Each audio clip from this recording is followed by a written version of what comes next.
Through the entire story of Dragon Ball Z, and Dragon Ball Super, we have followed the path of the protagonist and main character of the story, Son Goku, from his training in his earlier days, to his legendary transformations in the face of adversity, to finally, his rise to rank among the gods.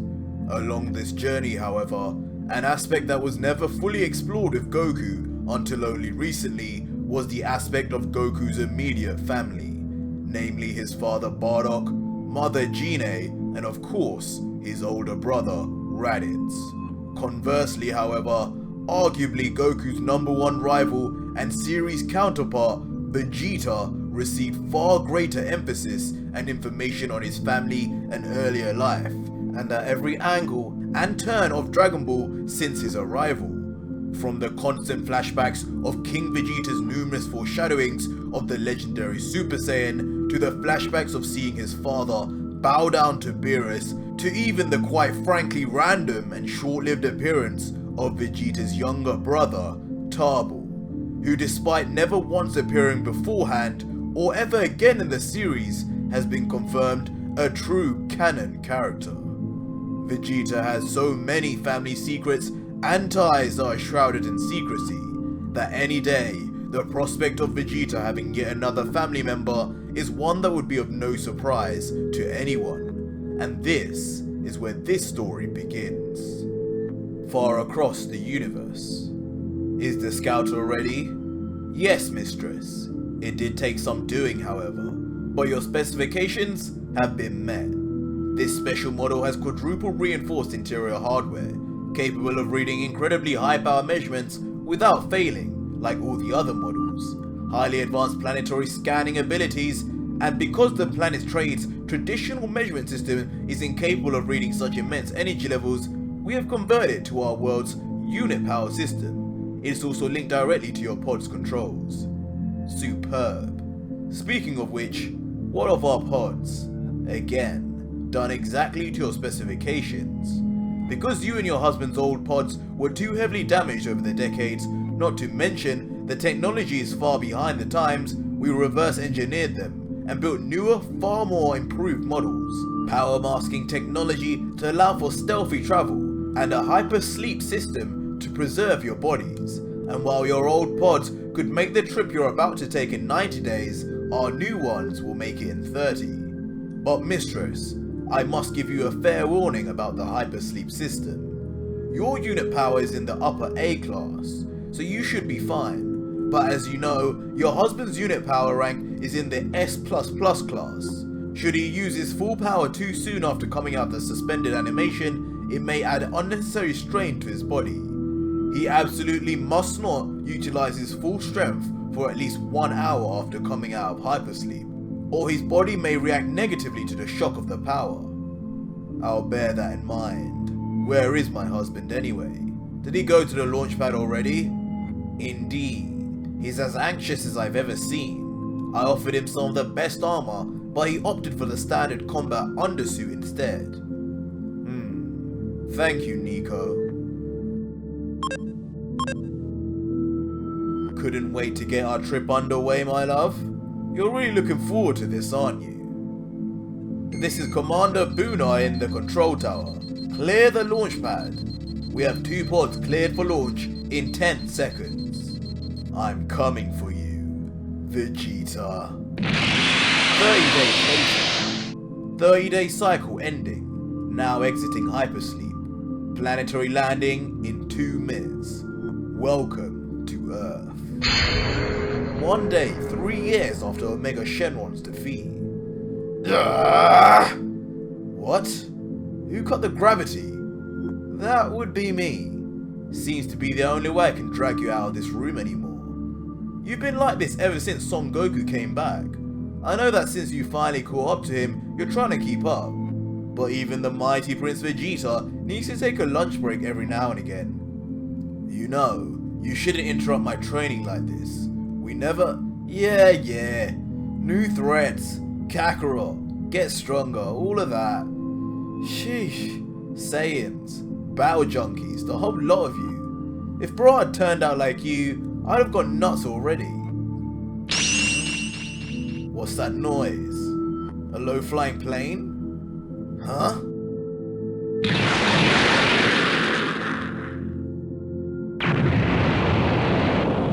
Space pods?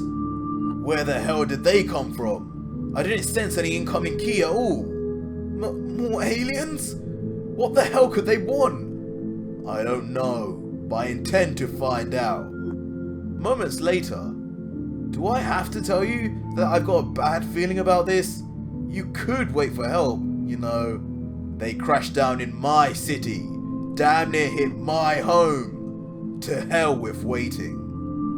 Oh, brother, always the attitude of you. You should know better than anyone that around here, space pods are never good news. You think I don't know that? 3 years ago when Kakarot died, I swore an oath to protect this world, in his place. Him being alive now makes no difference. I still have an oath to keep. Oh, fine. It's always the wives left behind to stitch you idiots back together when you get beat up. It sure is a pain in the butt to deal with battle nuts like you and Son Goku. Well, I wouldn't have you any other way. Good luck, and you better not die.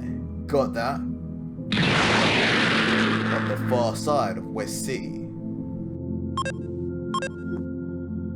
So, this is Earth, huh? I had expected better. The average unit power across the planet barely breaks into Class 2. There's around a dozen with greater unit power, but only 6 of them are even considerable. Huh? An incoming power from that direction. Vast. Strong. Familiar. It's him. Vegeta. Hey! You two! By the craters! Hold it right there! Unit class power 1? Surely you jest. You two are under arrest. No sudden moves. Let me see your hands. Oh? You want to see my hands?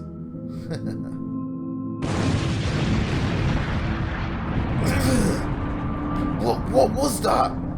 I can feel it now. Immense ki, as large as mine and Kakarot's. Do you think that got his attention? Do you think you might have overdone it just a tad?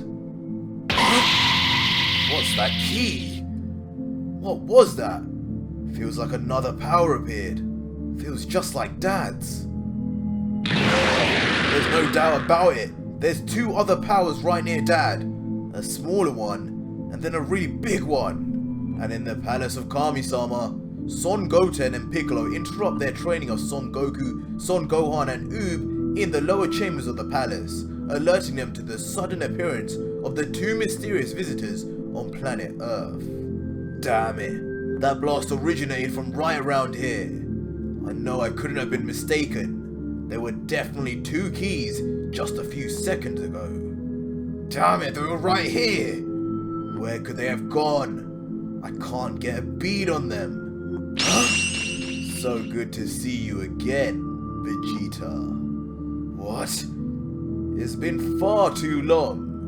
You've grown, but I'd recognize you anywhere.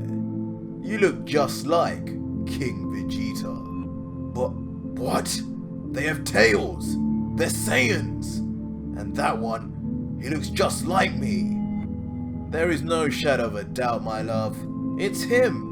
The resemblance between you two is uncanny. Indeed. Almost like seeing a reflection. I could never, ever forget his face. What kind of game are you playing at? I've never seen you before in my life. So you think, but we've known each other for a very long time, Vegeta. Unreal. He's like a bigger Vegeta, with a soul of pure rage. I don't know how he got to Earth undetected. His power is massive. He's on the same level as Vegeta and I. Goku, you wouldn't happen to be able to teleport to Namek, would you? No. The last time I teleported to Namek, I was only able to do it from the Lord of Worlds place. They don't have much ki, and are too far away for me to be able to teleport from here. And that's if I even had the power to do it. Gohan, Oob and I did a number on each other during our training. I'm exhausted. This is indeed most unfortunate timing. With Dende visiting Namek until next week, there's no way for us to heal you for now. Master Korin must have some senzu. Even if he doesn't grow them that much anymore, I don't doubt Vegeta can handle himself. But with that bigger key, it makes me uneasy. Then, you three should stop at Korin Tower. Rest your hope that he'll have some senzu now, or shortly in the meantime. Goten and I will head down and back up Vegeta. I doubt it will prove to be of much aid, but it's better than letting Vegeta go it alone. Sounds to be as good a plan as any. Once we get some senzu, we'll join up with you guys. Watch each other's backs and be careful. Mr. Popo, I leave you to watch over the palace until I return. Yes, Piccolo. Popo will keep watch.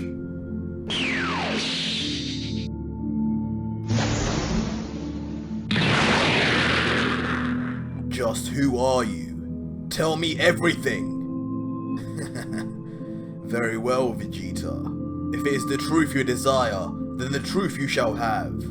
I am indeed a Saiyan. Like you, I was born on planet Vegeta. And just like you, I am the son of King Vegeta. What? That's right. Look into my eyes and know that I speak the truth. I am your brother. You're a liar. What kind of fool do you take me for? I've never had a brother. Ah, so it's as I thought. He did keep it a secret. You are my brother. We share the same father. It's our mothers that differ though. Our father wasn't the most faithful. Your mother was the queen of the Saiyans, but my mother was the king's mistress, a member of his elite guard. In an interesting twist of fate, both of us, despite different mothers, were born the same day, within an hour of each other. Like you, I was no average talent, but after only a couple years, my powers developed far more rapidly than any normal Saiyan. My mother soon believed that I could be the legendary warrior. She told my father, who demanded she keep it quiet, and she threatened to expose the king's infidelity and my parentage. The king was enraged. The scandal would have demolished his credibility, and being under the thumb of the Planet Trade Organization, talk of the legendary Saiyan would have attracted the attention of the one called Frieza. So the king decided to remedy the problem by eliminating it. My own father sent assassins after us. He sent trained killers after his own flesh and blood. One came to our home and tried to kill me and Sapari, and I somehow tapped into my hidden powers and killed him instead. Mother also killed the one sent after her, but she was severely wounded. She showed up and hurried us to our emergency pods. Instead of saving herself, Mother put Sapari into her pod instead. She scrambled the coordinates and launched us into space. Just as more assassins broke into our home, she died, saving me. We flew through space for weeks, landing on the one planet King Vegeta couldn't come for us, planet Yelna. The planet engulfed in permanent civil war, had an immunity treaty with the Planet Trade Organization. No one under Frieza's rule could come there looking for us. Yelna's ruler, King Gren, jumped at the opportunity to add 2 Saiyan warriors to his ranks. I became an enforcer and personal guard, trained in the best military tactics and techniques available. My power began to surge like never before. The king, in order to stay under the Planet Trade's radar, developed a special power masking armor to hide my ever-growing ki. A grand success, as not even the most sensitive equipment and warriors could register my presence. But over time, even King Gren began to see me as a threat. He and the rest of the planet turned against me, a mistake for which they paid the ultimate price. Sapari and I left planet Yelna soon after. We discovered that planet Vegeta had been destroyed about a year after we escaped from it. So with nowhere to go, we wandered aimlessly through space, before landing on planet Bebit. The people there took us in with open arms, no questions asked. And for the first time since I lived with my mother, I felt like I had a home. I even started to like the quiet little life I had found. And then, Just over a month ago, I came into possession of some intriguing information. I learned that you, Vegeta, had survived the destruction of our homeworld and your whereabouts since. And now, here we are. Power masking armor, you say? Neither of you appear to be wearing anything like that. So how did you get here without being detected? Ah, that's an accomplishment on behalf of the scientists of Bebit. They're miracle workers really. They reverse engineered my armor, and you'd be amazed at what that technology can be applied to. Like for example, the space pods we came here in. I see. That's annoying. So, why are you here? An honest question with a simple answer. Truth is, brother of mine, I came here to kill you. Me? Why? You don't remember? Look, whoever you are and whatever your problem with me is, I'll settle up gladly. But I will not fight here, understand? Not that you'd care, but my name is Rigor, and it doesn't matter to me where we settle this. An uninhabited area? Fine. My wife Scout should be able to pick one up quickly. Separi, darling, is there a deserted place nearby where Vegeta and I can fight? Scans show a large inhabited island 256 kilometers that way. More than large enough for you two to cut loose. Piccolo! You feel that? They're on the move! Yes, I feel it. Vegeta must be moving the fight away from the city. We've got to follow them. So, are you going to tell me what this is all about now? I'll tell you that when I'm good and ready. For now, just fight. Show me everything. I want to know if there's more to this so-called prince than a title and talk. Fine. You want to see everything? Then you'll get everything. What? Super Saiyan 4? Well, are you satisfied? In a way, quite a substantial improvement. This could be interesting after all. And if you made it this far in the video, leave a hashtag Vegeta in the comments with your thoughts on the story so far, and if you'd like me to continue this story until the end. We've been getting a ton of new subscribers recently, so show your support and subscribe with your notification bell turned on if you enjoyed. But if you want to see more, I highly suggest you click on one of these two videos on the right. With a combined viewership of over 250,000 views, you will not be disappointed. Until next video guys, cheers.